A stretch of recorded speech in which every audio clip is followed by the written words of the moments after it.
اب آپ کی تو پیاس بجھی نہیں ہے، آپ نے تمر یا کھجور اٹھائی ہے، آپ نے پانی پیا بھی نہیں ہے، آپ نے روح افزا یا جو بھی مشروب آپ کے گھر میں بنتا ہے یا ومٹو، ہمارے گھر میں ومٹو اور روح افزا بنتا ہے. بہرحال يقول ذهب الظما. لا، وين ما ذهب الظما؟ ما ذهب الظما، جب تک کہ آپ کی رگیں تر نہیں ہوئی تو گویا آپ کی پیاس کیسے بجھ گئی؟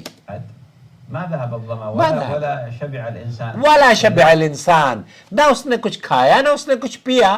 تو یہ شیخ سعد الخسلان کہہ رہے ہیں کہ یہ کوئی ایسا لگتا ہے کہ غلط ترجمانی کر رہا ہے. اچھا، اور شیخ محمد بن صالح العثیمین اس سلسلے میں جو ان کا موقف ہے وہ کیا ہے، وہ بھی میں آپ کی خدمت میں پیش کرتا ہوں. أما ذهب الظماء وابتلت العروق وثبت الأجر إن شاء الله، فهذا إنما يقال في صيام الأيام الشديدة الحر. فی ایام شدیدۃ الحر، یہ کہتے ہیں شیخ محمد بن صالح العثیمین رحمۃ اللہ علیہ کہ اس دعا کو خاص طور پر تب کہنا چاہیے جب کہ گرمیوں کے روزے ہوں، جب کہ آپ کو پیاس بجھانی ہو، جب کہ آپ کی پیاس یا رگیں خشک ہو گئی ہوں، التي يكون فيها عطش. فیہا پیاس ہو. آج کے دور میں جو اسی میں لوگ کام کر رہے ہیں کیا وہ واقعی اس قدر پیاسے ہوتے ہیں؟ مجھے یاد ہے کہ جس زمانے میں پہلے مطلب انڈیا میں ہم لوگ کھیلتے تھے اور عصر سے پہلے عصر کے بعد اور مغرب سے پہلے ہم لوگ کھیلا کرتے تھے، تو بالکل ایسا حلق ہو جاتا تھا جیسے کانٹے چبھ رہے ہوں.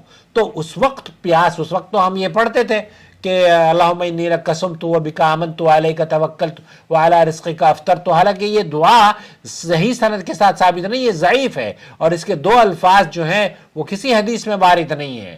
لیکن اگر آپ صحیح حدیث پڑھتے ہیں تو ذهب الظما وابتلت العروق وثبت الاجر انشاءاللہ یہ ہیں. اور وہ اس وقت ہمیں کہنے چاہیے تھے جب کہ ہم ہندوستان میں دلی میں 1970s یا 80s میں پڑھا کرتے تھے اور کھیلتے تھے خوب، تو رگیں خشک ہو جاتی تھی، پیاس لگتی تھی. ويكون فيها لبس عروق.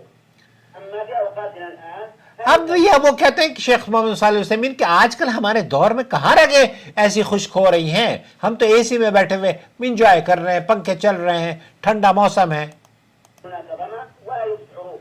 یہاں نہ تو پیاس کا احساس ہوتا ہے نہ ہی رگوں کی خشکی کا احساس ہوتا ہے، بلکہ ہمارے تو نارمل روزے ہوتے ہیں. بالکل قال الإنسان في مثل صيامنا هذا، في مثل أيامنا هذه، لو قد ذهب الظمأ. ہاں، اگر ایک آدمی پیاسا نہیں ہے اور وہ یہ کہتا ہے کہ میری تو پیاس بجھ گئی، في صومه لكان شاربا. تو وہ لگتا ہے کہ اس نے غیر جانبداری یا صحیح بات نہیں کہی ہے، کیونکہ اس کو پیاس اتنی لگی ہی نہیں تھی جس کا اس نے اظہار کیا ہے. تو میرے عزیز، میرے دوست، شیخ محترم نے جو بیان دیا ہے کہ عربی زبان میں اس طرح کے یہ عند الافطار کوئی حرج نہیں ہے. اگر آپ شروع میں کہتے ہیں تو یہ اکثر اہل علم کا موقف یہ ہے کہ اس کو آپ کو جب آپ روزہ افطار کر لیں تب کہنا چاہیے. اور خاص طور پر یہ کہ ذهب الظما وابتلت العروق وثبت الاجر انشاءاللہ، سماحت الشیخ محمد بن صالح العثیمین یہ کہتے ہیں کہ یہ اصولی طور پر تب آپ کہیں جب آپ پیاسے ہوں.